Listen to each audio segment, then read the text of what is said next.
ഷിരൂർ ദൗത്യം പുനരാരംഭിക്കുന്നു. അർജുനും ലോറിക്കുമായുള്ള തെരച്ചിലിനായി ഗോവയിൽ നിന്ന് ഡ്രഡ്ജർ പുറപ്പെട്ടു. പുലർച്ചെ 5 മണിയോടെ തുറമുഖത്തു നിന്ന് തിരിച്ച ഡ്രഡ്ജർ വൈകുന്നേരത്തോടെ ഉത്തര കന്നഡ ജില്ലയിലെ കാർവാർ തുറമുഖത്ത് എത്തിച്ചേരും. വാർത്തയുടെ വിശദാംശങ്ങളുമായി KV ബൈജു ചേരുന്നുണ്ട്. ബൈജു, ഇന്ന് വൈകിട്ടോടെ ഈ കാർവാറിലെത്തും, ഈ ഡ്രഡ്ജർ എത്തുമെന്നാണ് കണക്കാക്കപ്പെടുന്നു. അങ്ങനെയെങ്കിൽ ഈ പരിശോധന വീണ്ടും ഈ തിരച്ചിൽ എന്ന് പുനരാരംഭിക്കാൻ കഴിയുമെന്നാണ് പ്രതീക്ഷിക്കുന്നത്?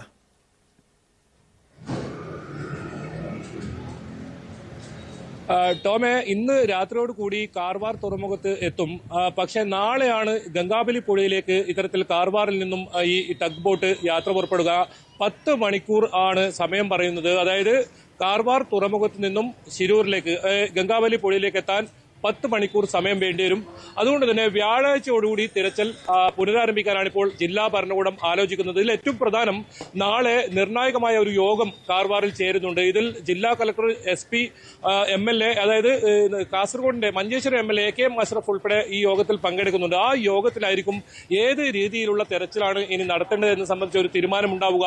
പ്രധാനമായും പ്രാദേശിക മുങ്ങൽ വിദഗ്ധൻ ഈശ്വർ മൽപ്പ ഉൾപ്പെടെയുള്ളവരുടെ സഹായം തേടും. ആ യോഗത്തിലായിരിക്കും ഇത് സംബന്ധിച്ച് തീരുമാനമുണ്ടാകുക. ഏതായാലും ഈ അർജുനും ഒപ്പം ലോറിയും ഇത്തരത്തിൽ കാണാമറിയത്തായിട്ട് 2 മാസമായിരിക്കുന്നു. അതായത് ജൂലൈ 16 രാവിലെ 8:30 ഇത്തരത്തിലൊരു ദുരന്തമുണ്ടായത്.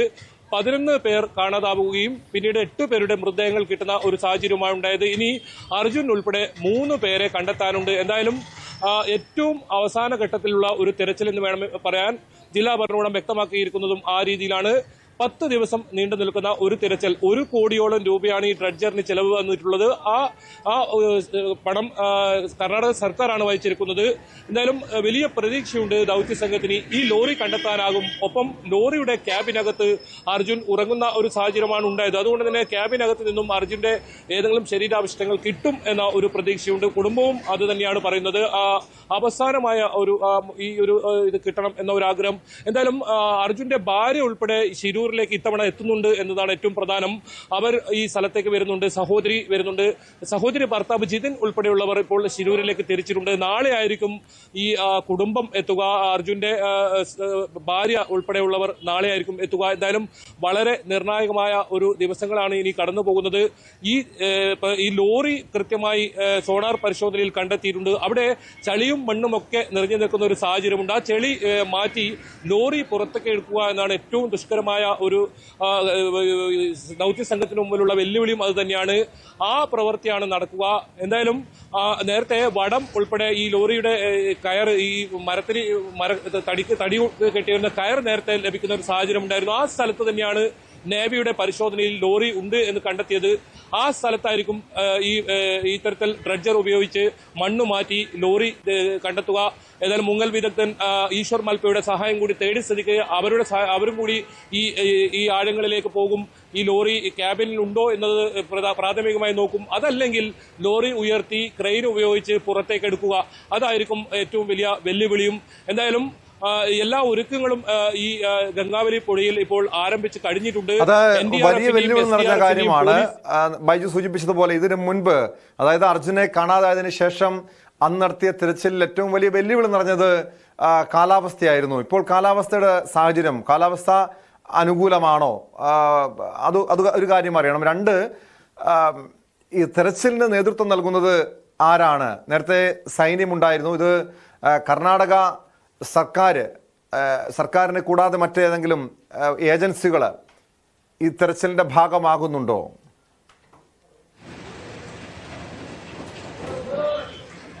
ടോമെ, ജില്ലാ ഭരണകൂടമാണ് തെരച്ചിലിന് ഏകോപനം നിർവഹിക്കുന്നതെങ്കിൽ നേവിയാണ് നേതൃത്വം നൽകുന്നത്. പ്രധാനമായും നേവി തന്നെയാണ് ഈ തെരച്ചിലിന് നേതൃത്വം നൽകുന്നത്.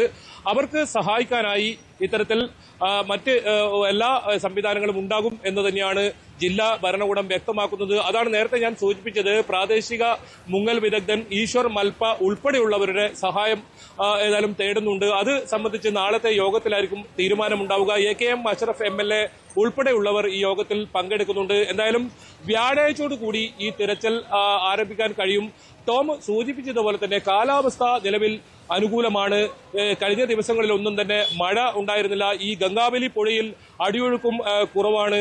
മാത്രമല്ല ഈ ഡ്രഡ്ജർ കടൽ മാർഗമാണ് ഇത്തരത്തിൽ കൊണ്ടുവരേണ്ടത്. ഏതായാലും 25 മണിക്കൂറാണ് ഗോവയിൽ നിന്നും ഈ ഗംഗാവലി പുഴയിലേക്ക് എത്താൻ ഇവർ സമയം കണക്കാക്കുന്നത്. അങ്ങനെയാണെങ്കിൽ ഇന്ന് അർദ്ധരാത്രിയോടുകൂടി കാർവാറിലെത്തും. കാർവാർ തുറമുഖത്ത് നിന്നും പിന്നീട് 10 മണിക്കൂറോളം എടുത്താണ് ശിരൂർ എത്തുക.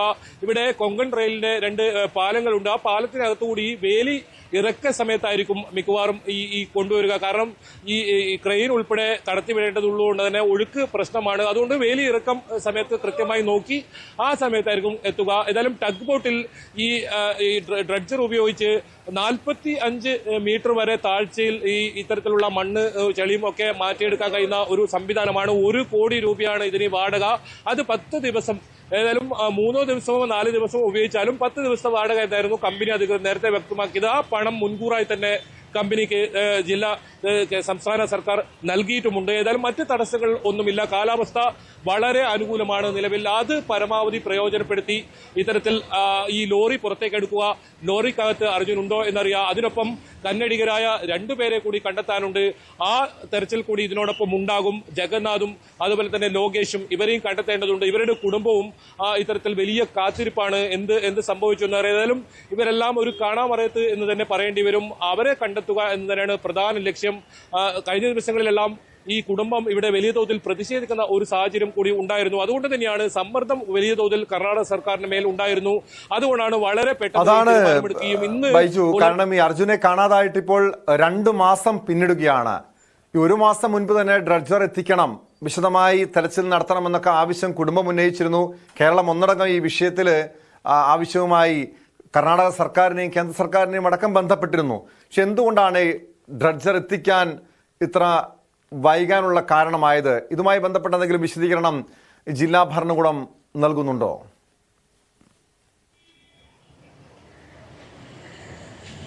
ടോമി, തീർച്ചയായും ഈ വാർത്ത തുടക്കത്തിലെ ഫോളോ അപ്പ് ചെയ്ത ഒരാളെന്ന നിലയിൽ നമുക്ക് മനസ്സിലാക്കാൻ സാധിക്കുന്നത് കാലാവസ്ഥ തന്നെയാണ് ഇവിടെ വലിയ തോതിൽ പ്രതികൂലമായത്. കാരണം ഉത്തര കന്നഡ ജില്ലയിൽ കഴിഞ്ഞ ആഴ്ച വരെ ഓറഞ്ച് അലർട്ടായിരുന്നു. വലിയ തോതിൽ മഴ ഈ പ്രദേശത്തൊക്കെ ഉണ്ടാകുന്ന സാഹചര്യം ഉണ്ടായിരുന്നു. അതുകൊണ്ടാണ് ഈ ദൗത്യം ഇങ്ങനെ നീണ്ടു പോയത്. പക്ഷെ നേരത്തെ തന്നെ കർണാടക സർക്കാർ ഒരു ഉറപ്പ് നൽകിയിരുന്നു, ഈ ഡ്രഡ്ജർ കൊണ്ടുവരും, അതിന്റെ തുക കർണാടക സർക്കാർ വഹിക്കും എന്നത് ഉറപ്പ് നൽകിയിരുന്നു. അത് കൃത്യമായി കർണാടക സർക്കാർ പാലിച്ചിട്ടുണ്ടായിരുന്നു. പക്ഷെ അപ്പോഴും ഈ കാലാവസ്ഥ വലിയ തോതിൽ പ്രതികൂലമായതാണ് ഈ തിരച്ചിൽ ഇത്രത്തോളം നീളാൻ കാരണം.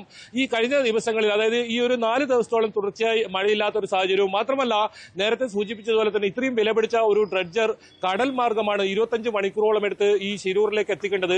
അതുകൊണ്ട് തന്നെ ഏതെങ്കിലും തരത്തിൽ ഈ കാറ്റ് പ്രതികൂലമായി വന്നാൽ അതിന് അപകടം സംഭവിക്കുന്ന ഒരു സാഹചര്യം ഉണ്ടാവും. അത് ഒരുപക്ഷെ ഇൻഷുറൻസ് പരിരക്ഷ പോലും ലഭിക്കില്ല എന്ന് കമ്പനി അധികൃതർ തന്നെ നമ്മോട് വ്യക്തമാക്കിയിരുന്നു. അതാണ് ഇതിന് ഏറ്റവും താമസമുണ്ടാവാൻ കാരണം. ഏതായാലും 2 മാസം ആയിരിക്കുന്നു. നേരത്തെ സൂചിപ്പിച്ചതുപോലെ തന്നെ ജൂലൈ 16 രാവിലെ 8:30 ഇത്തരത്തിൽ വലിയൊരു ദുരന്തമുണ്ടായത്. ഇപ്പോൾ 2 മാസം കഴിഞ്ഞിരിക്കുന്നു. അപ്പോഴേക്കും ആണ് വീണ്ടും ഈ തെരച്ചിൽ തുടങ്ങുന്ന ഒരു സാഹചര്യം ഉണ്ടായത്. എന്തായാലും വലിയ പ്രതീക്ഷയിൽ തന്നെയാണ് ദൗത്യ സംഘമുള്ളത്. ഏതെങ്കിലും തരത്തിൽ ഈ ലോറി കണ്ടെത്തുക, ലോറിയുടെ ക്യാബിനിലേക്ക് എത്തുക എന്നതാണ് ഏറ്റവും പ്രധാനം. വളരെ നിർണായകമായ ഒരു മണിക്കൂറായിരിക്കും ആ സംഭവം. ഏതായാലും അത് ക്യാബിനകത്ത് ഉറങ്ങിക്കിടക്കുകയായിരുന്ന അർജുന്റെ ഏതെങ്കിലും ശരീരഭാഗങ്ങളെങ്കിലും കിട്ടുമോ എന്നതാണ് പ്രധാനമായും കുടുംബവും ആഗ്രഹിക്കുന്നത്. കാരണം മറ്റ് അന്ത്യകർമ്മങ്ങൾ എന്തെങ്കിലും ചെയ്യണമെങ്കിൽ അത് തന്നെയാണ് ബൈജു സൂചിപ്പിച്ചതുപോലെ തന്റെ പ്രിയപ്പെട്ടവനെ അവസാനമായ ഒരു നോക്ക് കാണാൻ അർജുന്റെ ഭാര്യ കാത്തിരിക്കുന്നുണ്ട്. കുടുംബം ഒന്നടങ്കം കാത്തിരിക്കുന്നുണ്ട്. ഈ അവസാനവട്ട ശ്രമങ്ങളിലേക്ക് കടക്കുന്നു. ഷിരൂർ ദൗത്യം പുനരാരംഭിക്കുമ്പോൾ അർജുന്റെ കുടുംബത്തോടൊപ്പം കേരളവും പ്രതീക്ഷയോടെ കാത്തിരിക്കുകയാണ്.